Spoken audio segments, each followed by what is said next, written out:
Good morning, good afternoon, and good evening, ladies and gentlemen. Welcome to the pilot episode of Crowns and Crows, a Crowfall podcast. I am joined via the interwebs, my co-host, Valor. How's it going, guys? Good, good. And Lakez.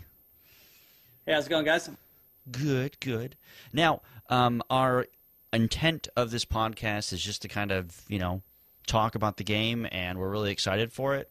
And we're going to give our initial impressions. We're going to be talking just kind of a little bit about ourselves, and then we want to go dive into some class discussion, mainly support roles.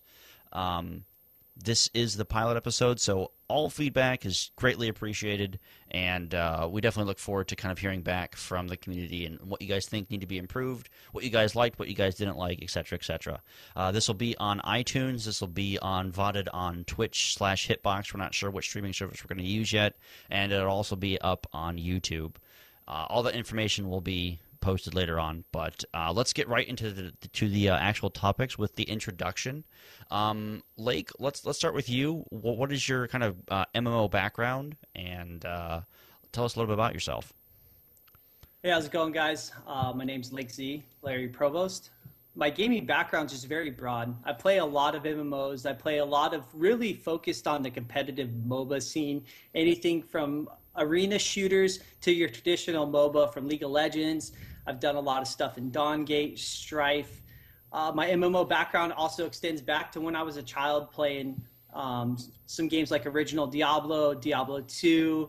I just probably played a majority of all the MMOs. I wouldn't say all of them, but a good portion of them, at least for a little while, a few months here and there. I give them all a fair shot. So I'm excited to be with you today and talk about the new game Crowfall. Awesome. Now, in terms of like your MMO background, what was your most enjoyable MMO for you during your entire gaming career? I think for the most part, it has to go to Diablo 2. It's technically not an Actually, MMO, but I understand. Back, right? Like Diablo 2 was a fun game, right? It wasn't technically an MMO, but I guess I'd have to go with Guild Wars 1. Okay, right? fair enough. Because it had both, right? You had your PvE, but you really had your PvP, and I really focused on the guild versus guild battles. I felt like it was just fun. It was natural to go into a game that everyone was on a baseline as far as power went, and you just battled out in an arena-style competition where one team would be victorious. It used to be very long matches, like an hour plus, and then they started to turn like 20, 30, 40-minute games. But it was just fun. It was very competitive, and I just really enjoyed that entire scene. Awesome. All right. Valor, same questions for you, good sir. For me, I got my start in online gaming back with MUDs, which, it's just a fun thing that you can play in school. So it's easy to always pull up Telnet. But, the good old days. A little bit of a throwback. But, for, online games, I've been around. I've always focused on the PvP games. For me, nothing's more fun than coming home and just reaping the tears and the lamenting of folks online as you're plowing through them. So, I've bounced around a lot of the PvP-focused games. Guild Wars 1, fantastic. Really enjoyed City of Villains. I think that was an underrated MMO. It was, I agree. Just the dynamic of having that extra dimension of PvP where you can fly and super jump. Just fantastic. And I'd say, to answer what was probably my best experience as an MMO, it's that love-hate relationship. It's that girlfriend that you just can't get rid of. Don't say it. And no. It's Darkfall. Okay. I thought you were going to say the other one. No. Darkfall Online was one of those games where, there's so much excitement built up over 8 years for, and, to bring it all down into a single element, the day they launched, their store crashed, and so nobody could buy the game for 24 hours. That's right. That is just, if you want to explain how Darkfall went, that was about it. But fantastic PvP game, and we have a lot of the community showing up here in Crowfall, which has a lot of people excited. So I'm eager. Yeah, I'm awesome. very. Yeah, it's interesting to see the excitement level for a game that has zero gameplay footage and just images, which is hilarious to me. But I mean, it's backed by some really cool developers, and they seem to know what the generation wants right now. But hi, I'm Bazeleel. I'm going to be your kind of moderator for the actual podcast. You get to not listen to my ugly voice all the time, even though I like to talk. My gaming background is I actually mostly in FPS games. My MMO experience kind of started off with Ultima Online, moved into EverQuest, World of Warcraft, and I played that for way too long, just way too long. My most memorable experiences were probably in WoW. I was part of some of the top North American guilds in WoW at the time for Vanilla and Burning Crusade, so I got a lot of world firsts and that kind of stuff, and that was a lot of fun to me during my time when I had thousands of hours of free time, no responsibilities and everything. So I really enjoy raiding, and then I got into competitive PvP. And I've been pretty much doing that kind of ever since in terms of MMOs. I'm a huge PvP crazy person. So WildStar kind of filled that a little bit for me, and then it just really tapered off, and I was really disappointed. So if Crowfall can deliver, it's going to be a really cool game. So now that we have the introductions out of the way, the first impressions I think are really important when it comes to Crowfall. And the reason I say this is because when we have certain abilities like social media and developer interaction with kind of combined with our community focus and driven kind of community that we have, do we think that first impressions are still valid when it comes to MMOs? Because there's just so many thrown out there. Valor, I'm gonna give the first answer to you. Yeah, I think that first impressions are important. What we tend to find is that games they'll announce their plan, their project, what they want to do with their funding, and a lot of times what that'll do is it'll draw in a very particular set of people, and that group of people will provide their feedback, and they will actually kind of drive the direction of the game. And a lot of times it's because of the folks that these companies get their money from, because too often you see in the industry that people want to replace WoW. They want to have 9 million subscribers, and too often that ends up killing games just because they're chasing that carrot that they just can never get. I completely agree. Lakez, go ahead, man. So overall, first impressions just mean everything. I watched a show the other day. I'm sure some of you guys have watched it. It's called Bar Rescue. And John Taffer, if you've watched it, he's very animated. And one of the things he specializes in is getting people in there and spending their money. And it's very good to hear what he talks about specifically in regards to marketing and the first impression meaning everything. Someone walks into a bar, the first 30 seconds, they're going to know whether they like this thing or they don't like this thing. Right. And a lot of it has to do with gaming. You could directly translate that first impression thing to gaming. And the problem is sometimes people build this hype. They get everyone really excited. So the first impression was there. They want to play this game. They want to soak all their money into it. But as it goes on and as some of that information releases, they lose a little bit. Yeah. Or they build even more hype. But then when they finally get to play the game, it's just a letdown. They didn't deliver exactly what they hyped the game up to be. Mm-hmm. So I think the follow-through from the first impression, to me, is the most important. Obviously, you need to get your foot in the door. Right. The first impression means a lot. You're going to keep and build your audience from your initial impression. But after that, you've got to be able to deliver what you promised everybody. And to me, that's the most important thing. And that's what I'm really looking for out of ArtCraft, delivering what Crowfall is supposed to be in their minds. Yeah, you bring up a really, really good point, and Valor just actually typed in our Skype chat H1Z1, which is another good example. Another good example would be WildStar. Both of those games were just super hyped to just like no extent. H1Z1 came out, and wow, the PR on that game was just terrible. Holy crap!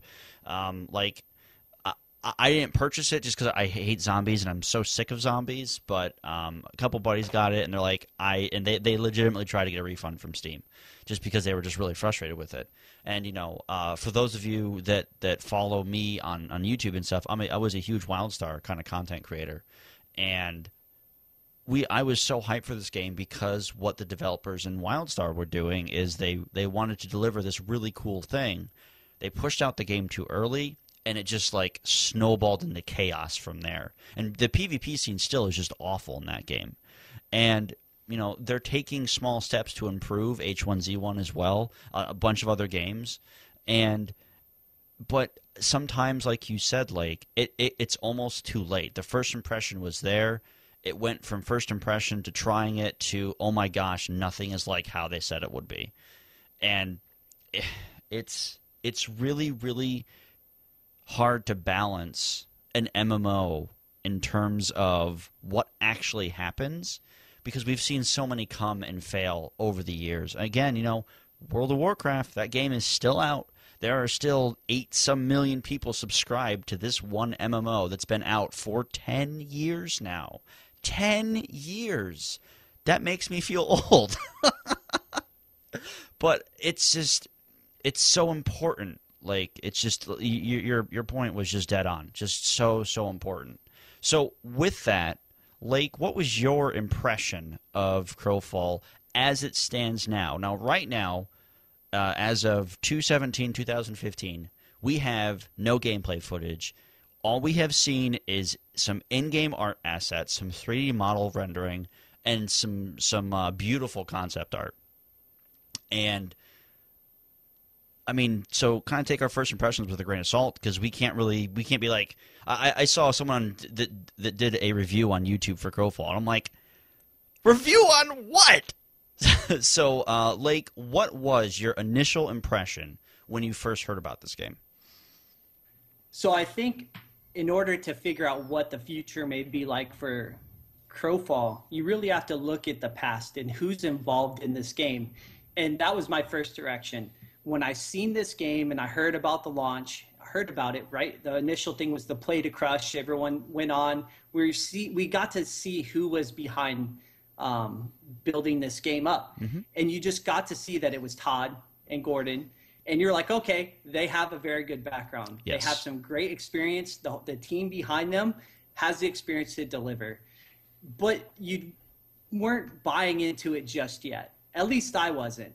Exactly. As the game started to build up a little bit, we got a little bit more information, and they started to trickle it out just perfect. And I think someone from LOTD said it best. It's like they're good fishermen. They threw out the good lure. They threw just enough to where you'd bite, right? Mm-hmm. They'd catch you, and then they'd catch your friend, because the next week they would release a little bit more, and they'd catch that person. So overall, they released the information. They built the hype up. Mm-hmm. They've promised a lot, but what really, aside from the art and the actual, I guess, screenshots that we've seen, is the dedication I've seen from the crew on the forums. Yeah. And the fact that they were openly admitting some of the mistakes that they've made in their other games, and you just got to see some of the forum posts of the passion that Todd and Gordon and Tully and everyone else is shown in this game. And it's very easy, as someone that's played games for as long as we all have, right? It's easy for us to jump behind and support somebody that shows that much passion. Yeah. Well, no, I completely agree. Completely agree. At that point, we've got the passion, we've got the drive, but we've got to take a look at can they deliver? So you can't be to jump into the hype. Let me rephrase that. So the hype for the game is absolutely real. I'm part of the hype. I love the game. I love the concept. I love everything that happened with it.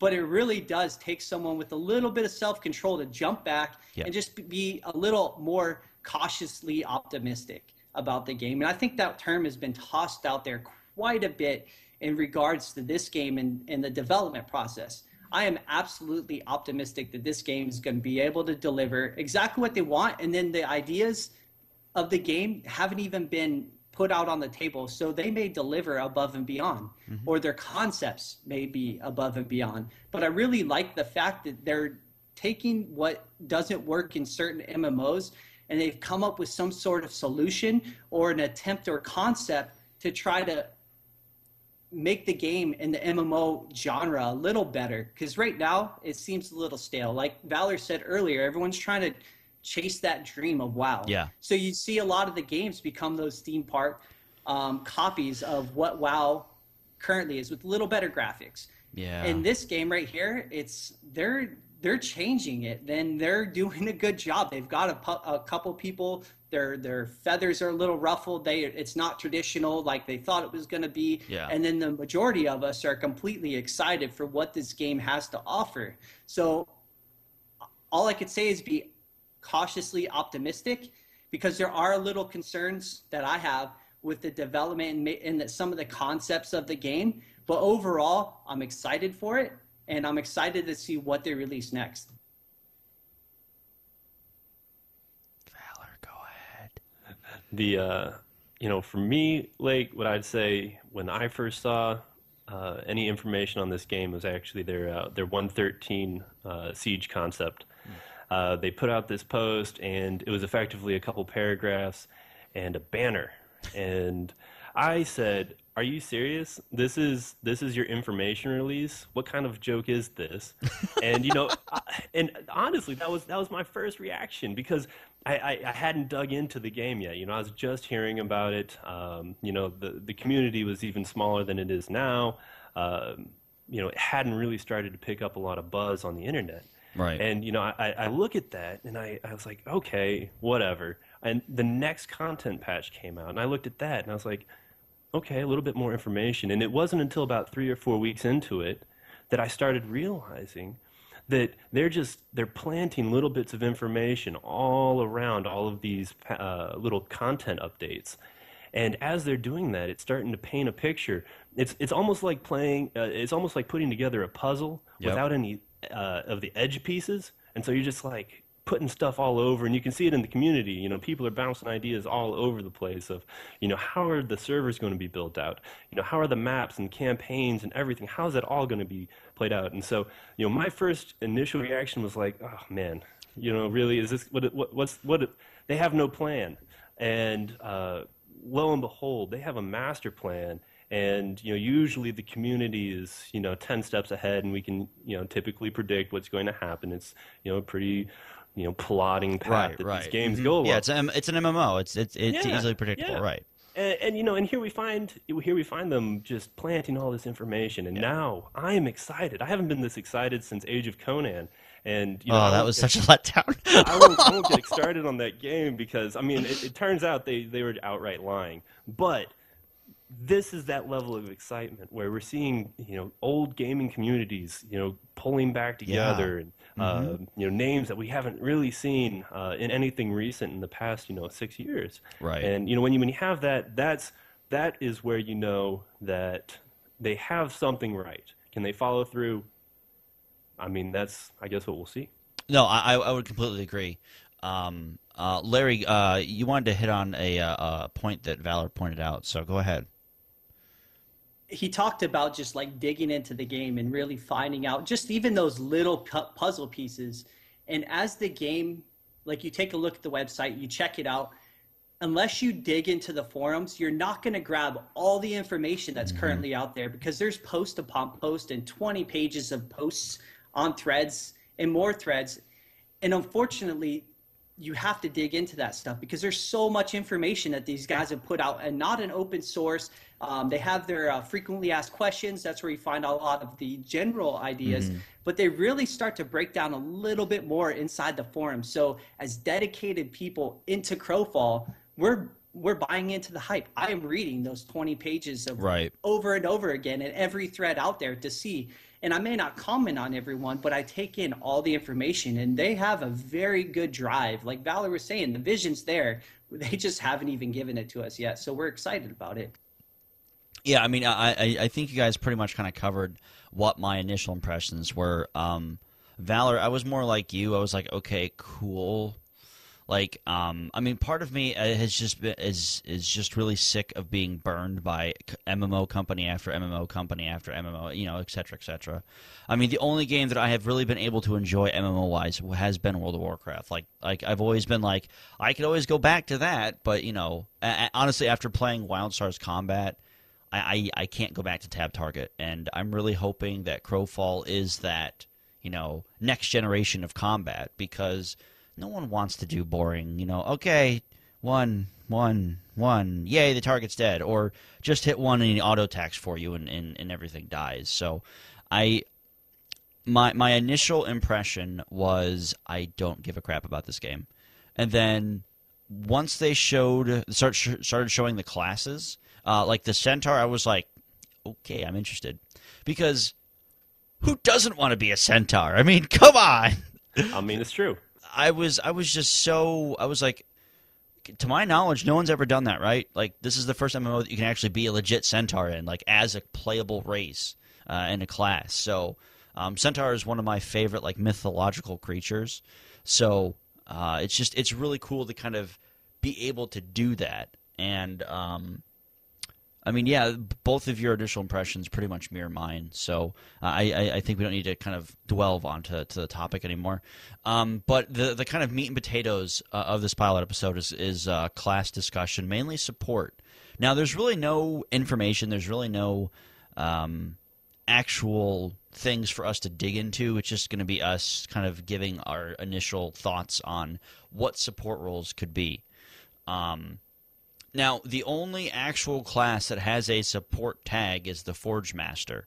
I mean, the backstory gives some sort of cool lore, but it doesn't really tell you anything about the class. He has a giant hammer, and he looks like, you know, a taller dwarf style of a race.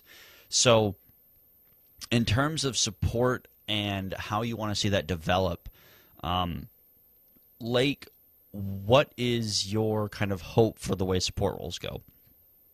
So support to me, especially because they don't have a dedicated healer class. So just to not yet point anyway. that out, not yet. And I think they talked about they're not going to make a dedicated healer class. I think it was in a frequently asked questions. They talked about it, but I could be wrong.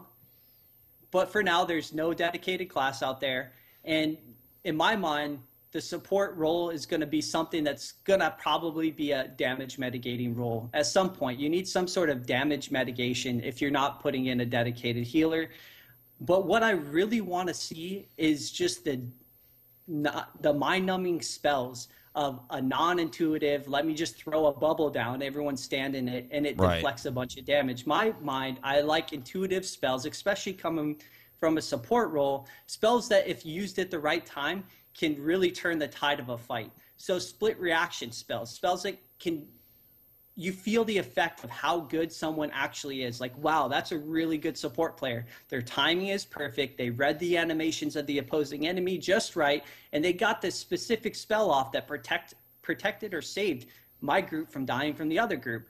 I really am against the pre-buffing. I don't like people jumping in, let's circle up, let's buff up. I mean, how annoying is that to play as a support character in general, let alone you're the warrior and you lost your buff. And you're like, all right, guys, let's group up and buff again. Like, it's not fun. To me, that's not what I want to see in a support class. I really like the pre-protection spells, something that is very reactive. So you use it in essence when you see a specific animation come up, split-second reactions, like quarter-cast spells that are, if used right, like I said, can really turn the tide of a fight. So you're looking for something what Final Fantasy does in terms of, like, at least 11. Final Fantasy 14 is more of a, you know, kind of a WoW-style combat. But in Final Fantasy 11, Red Mages had a lot of those, like, really cool kind of, like, interactive support spells that kind of buffed off of each other and did certain things if you time things right. So I would definitely agree with that. I mean, I think that the standard, you know, it's just pre-buff and kind of that's really boring. And you know, it's you know, so 2004. This is 2015. Let's kind of innovate here. And I also have a theory, especially because they put out the idea, they talked about it today, the voxels and the terrain and everything else. So I really feel like the classes themselves can actually take advantage of that concept and be able to have game mechanics, because it's going to be a physics-based mechanic, right? Right. So if you're blocked by a tree, the archer can't hit you, this and that, right? So to me, that's a very in-depth mechanic to begin with. And then when they go with maybe a more non-tab targeting, so you're going to have to use maybe an action bar or some kind of cursor to use your skills, that's very in-depth combat to begin with. And I think to add complexity to it and to use that physics and the voxels, you could even do things like the support class. He has a hammer. Maybe he hits the ground so hard he raises the ground up just a little bit to protect you from projectiles coming from a specific area. That'd be pretty cool. Like being able to use what's around you. Mm-hmm. Really, to me, they can open the door. The mechanics of this game can really get in depth. The last thing I really hate to see is supports that can just, they have to rely on other players to be successful. Right. I like supports that can be able to kind of support and handle themselves. In my mind, I really like someone, especially because this guy's got a hammer. You think of it, you really want him to kind of maybe be in the front line and be able to buff your frontline carries, whether it's damage, whether it's a little bit of defense. But maybe they take away that single target or AoE damage, and they give him more of a protection style base. But he could still do damage. Like, no one wants somebody that just sits in the back and doesn't do anything. And if someone gets on them or some kind of assassin, they just die because they don't have the ability to do anything themselves. Right. So I really feel like Crowfall's not going to go in that direction. But at the same time, that's just something I really want to see out of a support class, is someone that's just able to handle themselves if need be, instead of just getting YOLO-doloed by somebody running down the street. Yeah, no, that totally makes sense. Go ahead, Valor. Yeah, what I was going to say is, I mean, we look at it, and the Forge Master, as you touched on, is the only archetype so far that has been tabbed as a support role. Yet they have the highest starting strength attribute. Yeah. As well as I believe another class, but they're matched for the highest starting strength attribute. So there's damage there. So I think, Lake, that you're really hitting on something when we say that these classes will be able to handle themselves. So quick correction: yeah. Legionnaire has 4, Forge Master has 3. So second highest, tied with the Templar. I think Forge Master has 4. Okay. Yeah, I'm stupid. but it's such an interesting concept that they've released I believe 7 archetypes, and they have room for 12 on their website. So maybe they will, maybe they won't. But they've released 7 of them, so we're over halfway there. And of those 7, the support class is matched currently with strength. Now, attributes, as they say in their asterisks, could change, and people will build their classes how they want. But I just find that very intriguing. Well, another thing that I found really interesting is the assassin, which I love being the assassin character. I love being the rogue. I love being the stalker. That kind of stuff. So it will be interesting to see if the assassin also allows some sort of support role where it's just constantly debuffing and constantly bleeding the target, or something to that effect. Because in the archetype kind of page, it says specialist. That's all it says, and it has like a little, a little raccoon thief mask. So to me, that tells me it's going to probably be a stealth class, which is fine. Stealth classes are not broken. Calm down.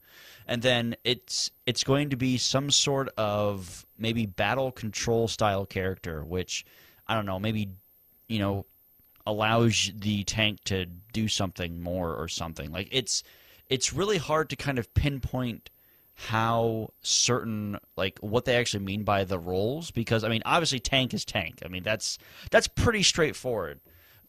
Specialist, that could mean, like, so many specialists in stuff.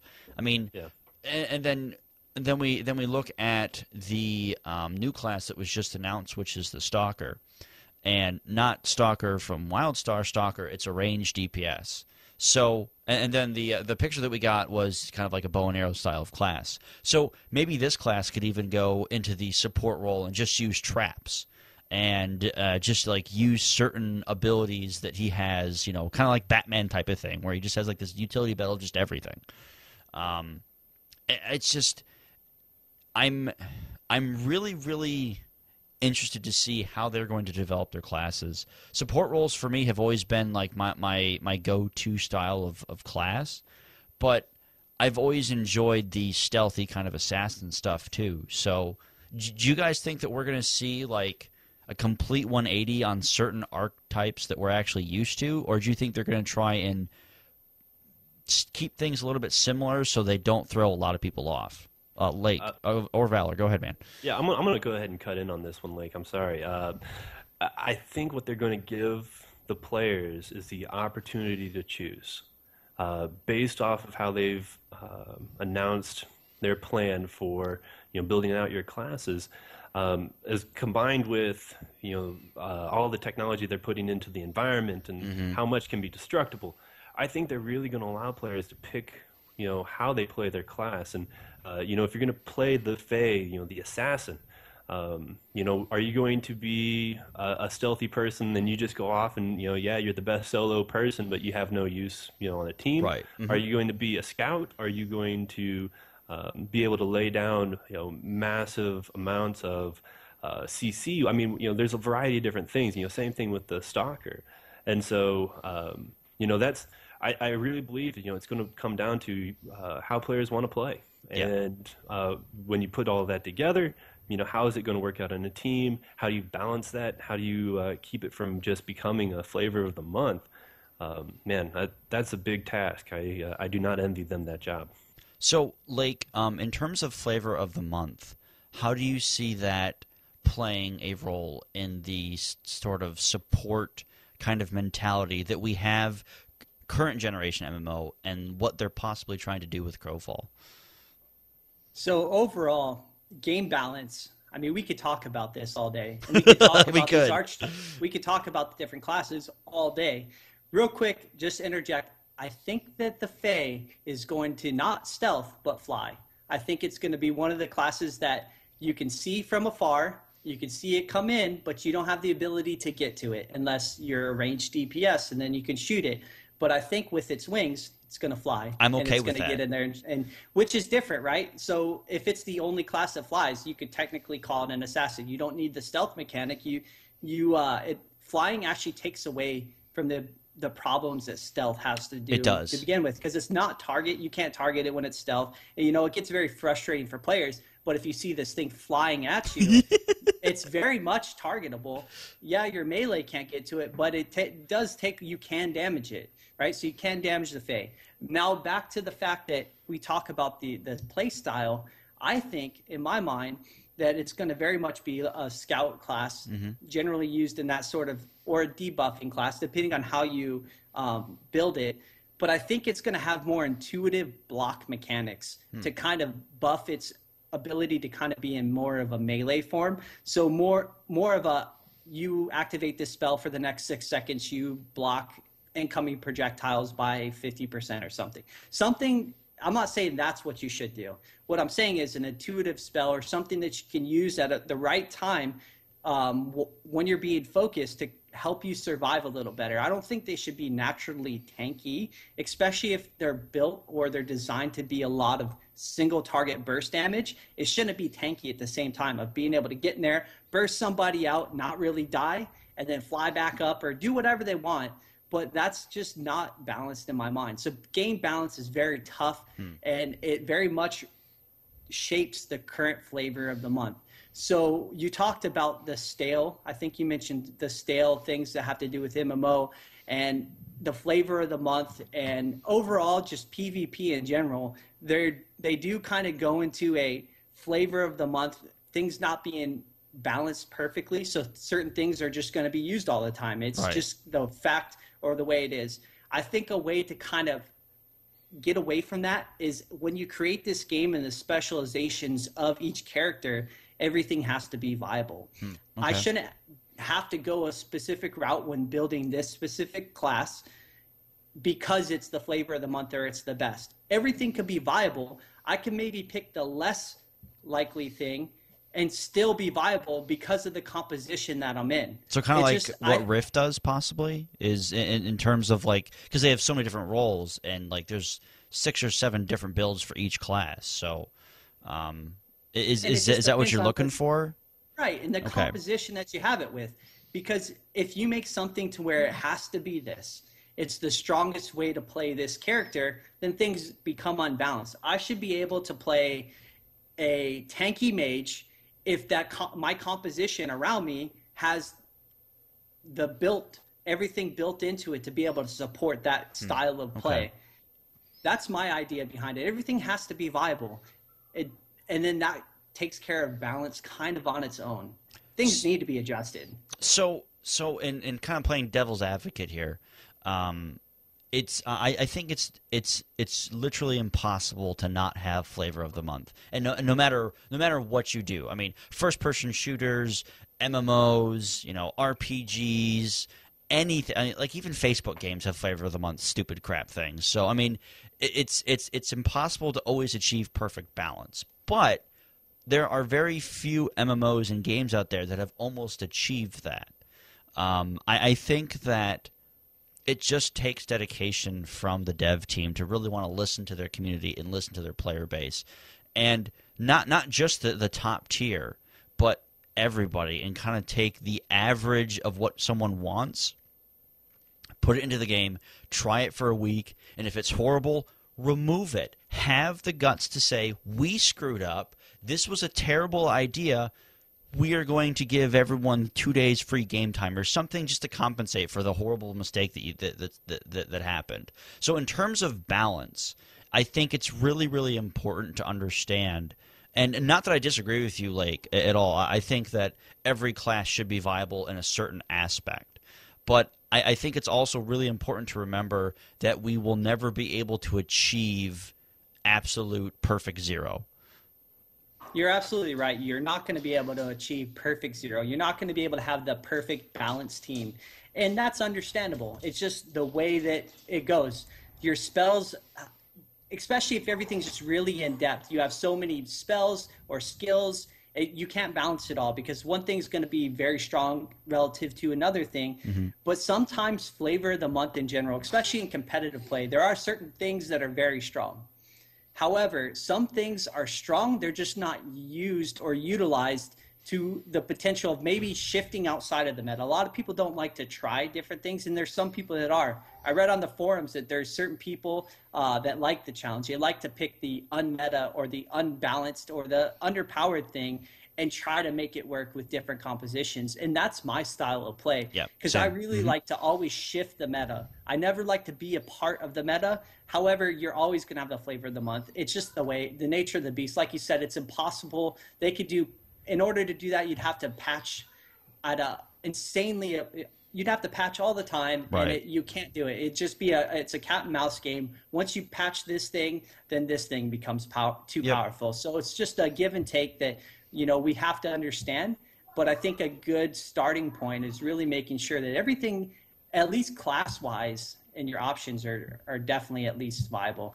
Well, I want to cut you off here real quick. I'm going to point out a couple things about this game that might actually be able to help address this. And you have to consider that there are going to be a variety of server rule sets. So what one thing might work, as you're doing whatever character progression, on that particular campaign that might last a week, might last 2 weeks, 6 months, a year, whatever it might be, it might not translate over to the other. And if they have the variety of classes of, if they have 12 archetypes, and then they allow you to build them out how they are, and you're limited to a set number of characters. I mean, it might not be easy to bounce around flavor of the month, and they might embrace that random and ever evolving meta, like Guild Wars 1. Yeah, they never tried to stop the meta. Yeah, they just embraced it and adapted. And yes, they'd fix things that were broke, but it was. That's the Crowfall team. They've said this. ArtCraft has said, what we want to do is we want to have you break the game, and then if it doesn't work, you know what? It was a short little campaign. It's over. Start again. Now you know. No, I would 100% agree. So we honestly could talk about this stuff for the next 5.5 hours, but no one wants to listen to that for 5.5 hours. That will be something that we will kind of save for later. This pilot episode was just kind of meant to really just kind of give some butter on our bread, and then the next week we'll give you the jam and potatoes and carrots and pickles to complete your sandwich. And that sounds like just a disgusting sandwich, but it is. I've never tried it. Don't worry. I think the best thing that we can do to kind of close the show out is Lake. Where can everyone find you on social media? You guys can find me at mainly I'm on Twitter. Twitter.com/LakeZ_. And that's where I hang out, or you can check out our website at lotd.com. That's another spot. It's that we .org. .org. Gosh, get it right. I'm like looking at so many .coms right now and messing with some things. My bad. However, check us out there. Thanks, guys, for checking out. Obviously, we can't touch everything we wanted to talk about. We didn't even talk about all the archetypes, so tune in for next time. Yeah. Valor, go ahead, man. I operate off of the lotd.org website. I've been working with that community for a while. Lake, he's kind of the social media guy, so I really try running a lot of stuff through him. So if you can find him, you can usually find me. And, I'm excited. There's so much to talk about, and we didn't even get into really any PvP stuff, and that's what we all love. Yeah. So, you know what, guys? Next week. Yeah, next week, depending on what they give us for more information, we'll kind of continue this class talk. But you can find me on Twitter, YouTube, and all this other fun stuff. Just /Bazeleel, pretty much any social network. I've made it pretty simple. .org. Blank.org. Don't actually go to the. I don't know what website that is. Anyway, but special kind of shout out to Lords of the Dead for allowing us to actually have this show. Also, a website that I'm also a part of, qtimes.com. They do a lot of really good Crowfall breakdowns and stuff, and a good kind of group of guys and gals that I work with over there as well. But that's going to be the pilot episode, guys. Feedback is always appreciated. I will be setting up an email address for you guys to kind of send us fan mail or hate mail or whatever you guys want to send us. But for now, feedback will just go into the YouTube comments below, which is, standard. But that's going to be it. That's it. That's all. Have a wonderful afternoon, morning, or evening, and we'll see you guys next time for Crowns and Crows. I've been Bazeleel, that's been Valor, and that's been Lake Z. See ya. I'm bulletproof when I fight for you.